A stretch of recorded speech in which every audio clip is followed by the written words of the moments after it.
ശബരിമലയിലെ സ്വർണ്ണപ്പാളി കടത്തുമായി ബന്ധപ്പെട്ട് പ്രതിപക്ഷം വലിയ സമരത്തിലാണ്. ബി.ജെ.പിയുടെ ഇടപെടൽ എന്തെല്ലാമാണ്? കാരണം 2019 സംഭവിച്ചതിന് സമാനമായി തന്നെ ജനങ്ങൾ നിലവിലെ സർക്കാരിനെതിരെ വലിയ രീതിയിലുള്ള വികാരമുണ്ട്. ഇവിടെ ശബരിമല സ്വർണ്ണപ്പാളി വിഷയമാണ് ഇപ്പോൾ ഏറ്റവും വലിയ ഹോട്ട് ഇഷ്യൂ. അത് സത്യം പറഞ്ഞാൽ ശബരിമല LDFിൻ്റെയും CPMൻ്റെയും നേതൃത്വത്തിൽ അവർ കഴിഞ്ഞ കാലങ്ങളിൽ കഴിഞ്ഞ 10 വർഷത്തോളമായി നടത്തിയ ദേവസ്വം ബോർഡ് ഭരണ അംഗങ്ങളുടെ നേതൃത്വത്തിൽ വലിയ രീതിയിലുള്ള ഒരു കൊള്ള അവിടെ നിലവിൽ സംഭവിച്ചു കഴിഞ്ഞിട്ടുണ്ട്. അതിൻ്റെ ബാക്കി പ്രതിഫലനങ്ങളാണ് നമ്മൾ കാണുന്നത്. നിങ്ങൾ നോക്കൂ, ഏറ്റവും പവിത്രവും പരിപാവനവുമായ ശബരിമല പൂങ്കാവനത്തിലല്ല, ശബരിമലയിൽ ആകെയല്ല, ശബരിമലയിൽ ഭഗവാൻ നമ്മുടെ അയ്യപ്പസ്വാമി ഇരിക്കുന്ന ആ ശ്രീകോവിലിന്റെ മുമ്പിൽ ദ്വാരപാലകരായി നിൽക്കുന്ന ശില്പങ്ങളിൽ പതിച്ച പാളി കൊണ്ടുപോവാണ്. ഭഗവാന്റെ കൺമുമ്പിൽ പോലും, ഭഗവാന്റെ പ്രതിഷ്ഠയുടെ കൺമുമ്പിൽ പോലും ഈ രീതിയിൽ കൊള്ള നടത്താൻ ഒരു രീതിയിലും ഭയമോ ഒരു രീതിയിലും ചങ്കിടുപ്പോ ഇല്ലാത്ത രീതിയിൽ ഭഗവാന്റെ സ്വത്തും ഭഗവാനെ തന്നെയും കൊള്ളയടിച്ച് കൊണ്ടുപോകാനുള്ള ഇടപെടൽ നടത്തുന്നുണ്ട്. ഇവിടെ സ്വർണ്ണപ്പാളി മാത്രമല്ലല്ലോ, LDFും CPMും പിണറായി വിജയനും നേതൃത്വം കൊടുത്തുകൊണ്ട് ഭഗവാനെ തന്നെ, നിങ്ങൾ കണ്ടില്ല അയ്യപ്പ സംഘം ഈ ഇടത്തിൽ നടന്നത്. അപ്പോൾ സ്വാമി അയ്യപ്പനെ തന്നെ വിൽക്കുകയാണ്, സ്വാമി അയ്യപ്പനെ തന്നെ ഒരു കച്ചവട വസ്തുവാക്കുകയാണ്, സ്വാമി അയ്യപ്പന്റെ ഭഗവാന്റെ സ്വത്തിനെ തന്നെ കൊള്ളയടിച്ചു കൊണ്ടുപോവുകയാണ്. അപ്പോൾ ഇതിനെതിരെ വലിയ പ്രതിഷേധം സമൂഹത്തിൽ ഉയർന്നു വന്നു കഴിഞ്ഞിട്ടുണ്ട്. ഇതിന് നേതൃത്വം കൊടുക്കുന്നത് ആരാ? BJP ആണ്.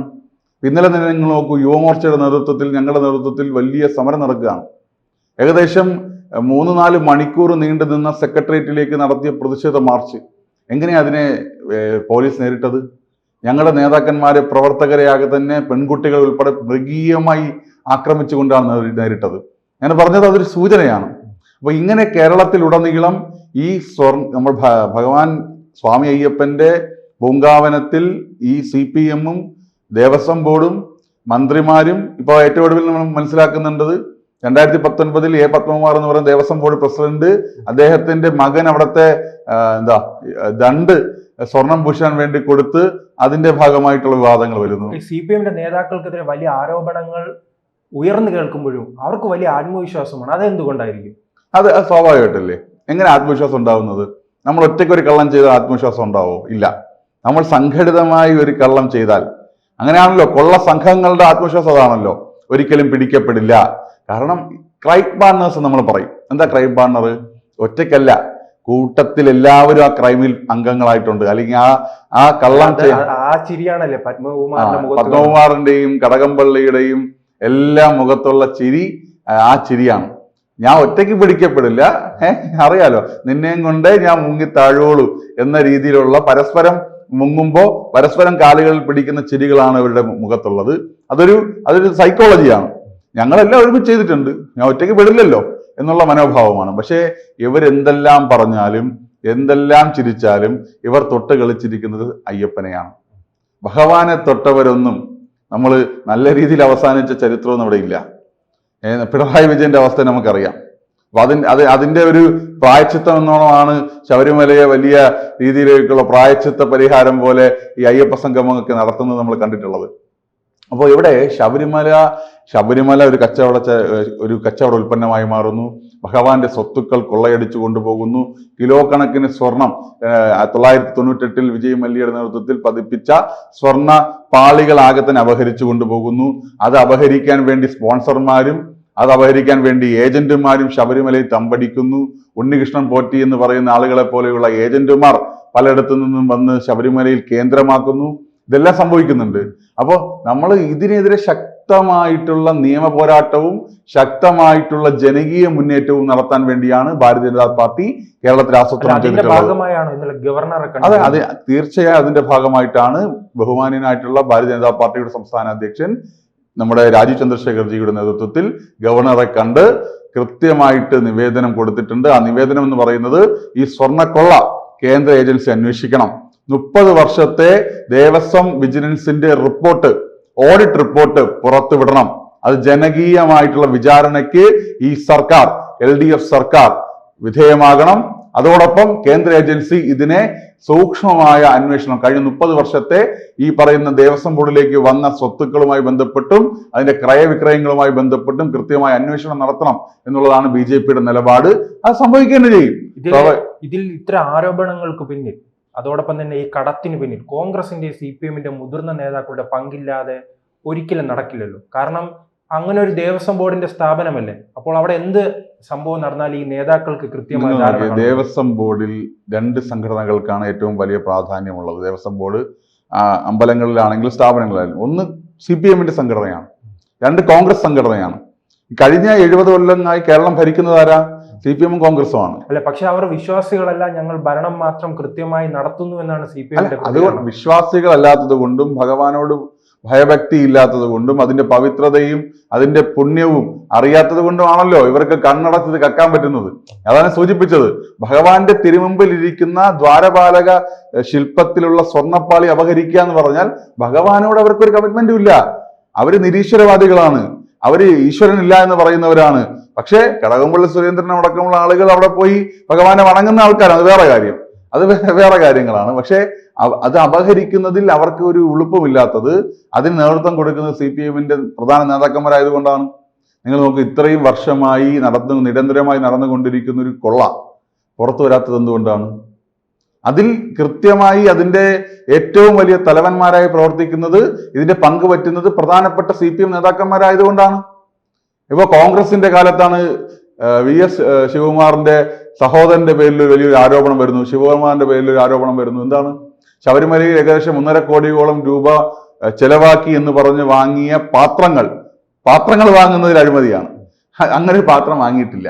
അപ്പൊ അത്തരത്തിൽ ശബരിമലയെ വെള്ളാനയാക്കി നിങ്ങൾക്ക് അറിയാമല്ലോ, ശബരിമല എന്ന് പറയുന്നത് പുറത്ത് മാധ്യമങ്ങളെല്ലാവരും അവിടെ പോയി റിപ്പോർട്ട് ചെയ്യുന്നതാണ്. പക്ഷെ മാധ്യമങ്ങൾക്ക് പോലും കയറി ചെല്ലാൻ കഴിയാത്ത ചില ഇടങ്ങളുണ്ട് ശബരിമലയിൽ. പക്ഷെ അവിടെയെല്ലാം ഈ കൊള്ള സംഘക്കാരും ഈ ഏജന്റുമാരും ഉണ്ണികൃഷ്ണൻ പോറ്റിമാരും ഒക്കെ കയറുന്നുണ്ട്. അവർ കൃത്യമായി ഇതെല്ലാം കൈകാര്യം ചെയ്യുന്നുണ്ട്. ഇത് ഇന്നും നിങ്ങൾ 2019 സംഭവിച്ച കാര്യമാണ് നമ്മളിപ്പോൾ പരിശോധിക്കുന്നത്. 2019 ഇതില് പിശക് സംഭവിച്ചിട്ടുണ്ട്, ഇതില് പിഴവ് സംഭവിച്ചിട്ടുണ്ട്, ഇതിൽ ക്രമവിരുദ്ധമാണെന്ന് അന്നത്തെ ദേവസ്വം ബോർഡ് പ്രസിഡന്റും ഇന്നത്തെ ദേവസ്വം ബോർഡ് പ്രസിഡന്റും പറയും. ഇന്നത്തെ CPM-ന്റെ നോമിനി ആയിട്ടുള്ള ദേവസ്വം ബോർഡ് പ്രസിഡന്റ് പ്രശാന്ത് പറയുന്നത് എന്താ? കള്ളം ചെയ്തവർ, കൊള്ളയടിച്ചവർ ശിക്ഷിക്കപ്പെടണമെന്നാണ്. അപ്പൊ അങ്ങനെ കൈയൊഴിയാനൊന്നും കഴിയില്ല എന്ന് പറഞ്ഞാൽ അവർ പരസ്പരം.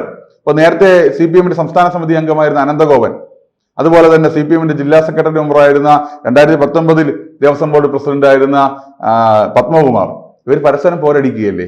ഇത് എന്റെ സമയത്തല്ല, ഇത് അയാളുടെ സമയത്താണ് സംഭവിച്ചത് എന്നൊക്കെ പറഞ്ഞിട്ട്. അപ്പൊ ഈ ഭഗവാന്റെ സ്വത്ത് കൊള്ളയടിച്ചു പോയി എന്ന് പറയുന്നതും, ഭഗവാന്റെ സ്വർണം ഒരുക്കി അതിനെ വേറെ രീതിയിൽ കച്ചവടം ചെയ്യുകയും അതിന്റെ കമ്മീഷൻ പറ്റുകയും CPM-ന്റെ നേതാക്കന്മാർ ചെയ്തു എന്ന് പറയുന്നത് സത്യമാണ്. അതോടൊപ്പം തന്നെ വിശ്വാസികൾ ഈ ശബരിമല മാത്രമാണോ നോക്കിക്കാണുന്നത്? ദേവസ്വം ബോർഡുമായി ബന്ധപ്പെട്ട് ഇതിന് സമാനമായ തട്ടിപ്പും വെട്ടിപ്പും ബാക്കി ക്ഷേത്രങ്ങളിൽ നടക്കാറുണ്ടല്ലോ. കേരളത്തിൽ ദേവസ്വം ബോർഡിന് കീഴിലുള്ള മുഴുവൻ ക്ഷേത്രങ്ങളിലും ഒരു ഫിനാൻഷ്യൽ ഓഡിറ്റും അതുപോലെ തന്നെ ദേവസ്വം വിജിലൻസിന്റെ നേതൃത്വത്തിൽ കഴിഞ്ഞ കാലങ്ങളിൽ നടത്തിയിട്ടുള്ള ഈ പറയുന്ന എല്ലാ ഓഡിറ്റിങ്ങും പുറത്തുവിടണം. ദേവസ്വം ബോർഡ് സ്വത്ത് പബ്ലിക് ഡൊമൈനിൽ ഇവർ പ്രസിദ്ധീകരിക്കണം. എത്ര രൂപയുടെ ഭൂസ്വത്തുണ്ട്, എത്ര സ്വർണ്ണ നിക്ഷേപമുണ്ട്, എത്രയാണ് വരവ് എന്നുള്ളത് കൃത്യമായ രീതിയിൽ ഇത് പുറത്ത് പബ്ലിക് ഡൊമൈനിൽ ഇത് പ്രസിദ്ധീകരിക്കാൻ ശ്രമിച്ചാൽ മാത്രമേ ഇത് നമുക്ക് കൃത്യമായി ഇതിന്റെ കാര്യങ്ങൾ കൃത്യമായി മുന്നോട്ട് പോകാൻ കഴിയുള്ളൂ. ഇത് ദേവസ്വം ബോർഡ് എന്ന് പറയുന്നതും ദേവസ്വം ബോർഡ് ക്ഷേത്രങ്ങൾ എന്ന് പറയുന്നതും എന്തോ നിഗൂഢമാണ്, അല്ലെങ്കിൽ ഇത് ആരും അറിയേണ്ട കാര്യമല്ല, ഇത് സാധാരണക്കാരന്റെ വിഷയമല്ല. നിങ്ങൾ നോക്കൂ, ഇത് ഹിന്ദു ക്ഷേത്രങ്ങൾ നടന്നുകൊണ്ടാണല്ലോ. ഏതെങ്കിലും നമ്മുടെ ഒരു സഹോദര മതത്തിന്റെ ഏതെങ്കിലും ഒരു സ്ഥാപനത്തിലോ, അത് അവരുടെ ആരാധനാലയത്തിൽ തന്നെ വേണമെന്നില്ല, ഒരു സ്ഥാപനത്തിൽ നടന്നിട്ടുണ്ടെങ്കിൽ ഈ പിണറായി വിജയന്റെ മരുമകനും മന്ത്രിസഭയും CPM-ഉം ഇങ്ങനെയായിരിക്കും പ്രതികരിക്കുക. അപ്പോ ഹിന്ദുവിന്റെ ക്ഷേത്രവും ഹിന്ദുവിന്റെ ആരാധനയും ഹിന്ദുവിന്റെ വിശ്വാസവും ഇവർക്ക് കൊള്ളയടിച്ചു കൊണ്ടുപോകാനും മറ്റ് മതങ്ങളിൽപ്പെട്ട കാര്യങ്ങളിലെല്ലാം അവർക്ക് രാഷ്ട്രീയമായിട്ട് ഭയമുള്ളത് കൊണ്ട് അതിനെയെല്ലാം ഇവർക്ക് കൃത്യമായി പ്രതിരോധിക്കാനും അതിന് കാവൽ നിൽക്കാനും അവർക്കറിയാം. അല്ല, CPM പറയുന്നത് തങ്ങളുടെ കയ്യിൽ ഇരിക്കുന്നത് കൊണ്ടാണ്, ദേവസ്വം ബോർഡിന്റെ കയ്യിൽ ഇരിക്കുന്നത് കൊണ്ടാണ് ഈ ക്ഷേത്രങ്ങളിൽ പറയുന്നത്. ഇവിടെ ദേവസ്വം ബോർഡ് നടത്തുന്നതിനേക്കാൾ കൂടുതൽ ക്ഷേത്രങ്ങൾ ഇവിടെ നമ്മുടെ ക്ഷേത്ര സംരക്ഷണ സമിതിയൊക്കെ ഈ നാട്ടിൽ നടത്തുന്നുണ്ട്. അതിനേക്കാൾ കൂടുതൽ ക്ഷേത്രങ്ങൾ സ്വകാര്യ ട്രസ്റ്റുകൾ നടത്തുന്നുണ്ട്, കുടുംബങ്ങൾ നടത്തുന്നുണ്ട്. അവിടെ ഈ കേരളത്തിലെ ഏറ്റവും വലിയ മഹാക്ഷേത്രങ്ങളെല്ലാം ദേവസ്വം ബോർഡ് നടത്തുന്നതാ? അല്ല, അങ്ങനെ അല്ലല്ലോ. പ്രസിദ്ധമായ ക്ഷേത്രങ്ങളൊക്കെ ദേവസ്വം ബോർഡും CPM-ഉം കോൺഗ്രസും കാലാകാലങ്ങളിൽ പക്ഷെ അവർ അങ്ങനെയാണല്ലോ ചൂണ്ടിക്കാണിക്കുമ്പോൾ എന്താ എന്റെ പരിണിത ഫലം? എൻഡ് റിസൾട്ട് എന്താണ്? ഈ കൊള്ളയാണ്. എൻഡ് റിസൾട്ട് എന്താണ്? ഈ കട്ടുകൊണ്ട് പോകലാണ്. എൻഡ് റിസൾട്ട് എന്താണ്? ഇതിന്റെ ഭഗവാന്റെ സ്വത്ത് മോഷണമാണ്. അപ്പൊ ഇവരുടെ ഉദ്ദേശം എന്താണ്? മോഷണം, കൊള്ളയടിക്കൽ, വകമാറ്റൽ, അഴിമതി, ഇതാണ് ഇവരുടെ ഉദ്ദേശം. രണ്ട്, ഇത് ആർക്കെതിരെയാണ് നടക്കുന്നത്? ഹിന്ദു ക്ഷേത്രങ്ങളിലാണ് നടക്കുന്നതെന്നേ. വേറെ ക്ഷേത്രങ്ങളിൽ സർക്കാരിന്റെ നേതൃത്വത്തിൽ നടക്കുന്നുണ്ടോ ഇത്? ഇല്ലല്ലോ. ഹിന്ദു ക്ഷേത്രങ്ങളാണ് ടാർഗറ്റ് ചെയ്യപ്പെടുന്നത്. CPM ടാർഗറ്റ് ചെയ്യുന്നത് ഹിന്ദു ക്ഷേത്രങ്ങളാണ്, കോൺഗ്രസ് ടാർഗറ്റ് ചെയ്യുന്നത് ഹിന്ദു ക്ഷേത്രങ്ങളാണ്. ഇവരുടെ ലക്ഷ്യം ഹിന്ദുവിന്റെ സ്വത്താണ്. വേറൊരു മതത്തെ ഇവർ ടാർഗറ്റ് ചെയ്യുന്നില്ലല്ലോ. വേറൊരു മതത്തിന്റെയും സ്ഥാപനങ്ങൾ കൊള്ളയടിക്കപ്പെടുന്നില്ലല്ലോ. വേറൊരു മതത്തിന്റെയും സ്വത്ത് കൊള്ളയടിക്കപ്പെടുന്നില്ലല്ലോ. അപ്പൊ ഹിന്ദു കൊള്ളയടിക്കപ്പെടേണ്ടവനാണ്, ഹിന്ദു ക്ഷേത്രങ്ങൾ കൊള്ളയടിക്കപ്പെടേണ്ടതാണ്, ശബരിമല പൂങ്കാവനം കൊള്ള സംഘങ്ങളുടെ കേന്ദ്രമാവേണ്ടതാണ് എന്നിവർ തീരുമാനിച്ചിട്ടുണ്ട്. അതിന്റെ അലയൊലികൾ മാത്രമാണ് പുറത്തു വന്നിട്ടുള്ളത്. ഈ വലിയ മഞ്ഞുമലയുടെ ഒരു അഗ്രം മാത്രമാണ് പുറത്തു വന്നിട്ടുള്ളത്. ബാക്കി കേന്ദ്ര ഏജൻസി ഈ അന്വേഷണം ഏറ്റെടുത്താൽ സമ്പൂർണമായ അന്വേഷണം ദേവസ്വം ബോർഡിന്റെ എല്ലാ പ്രവർത്തനങ്ങളുമായി ബന്ധപ്പെട്ടും അമ്പലങ്ങളുമായി ബന്ധപ്പെട്ടും കേരളത്തിൽ നടക്കും എന്നുള്ളതാണ് BJP പ്രതീക്ഷിക്കുന്നത്. അതിനുവേണ്ടിയാണ് ശ്രീ രാജീവ് ചന്ദ്രശേഖരന്റെ നേതൃത്വത്തിൽ ഇവിടെ ഗവർണർക്ക് ഇന്നലെ നിവേദനം നൽകി ഈ കേന്ദ്ര ഏജൻസിയുടെ വരവ് സ്വാഗതം ചെയ്യുകയും ആവശ്യപ്പെടുകയും ചെയ്തിട്ടുള്ളത്. കൂടുതൽ വാർത്തകളും വിശേഷങ്ങളും നിങ്ങളിലേക്ക് എത്താൻ ABC മലയാളം സബ്സ്ക്രൈബ് ചെയ്യുക, ബെൽ ബട്ടണും അമർത്തുക.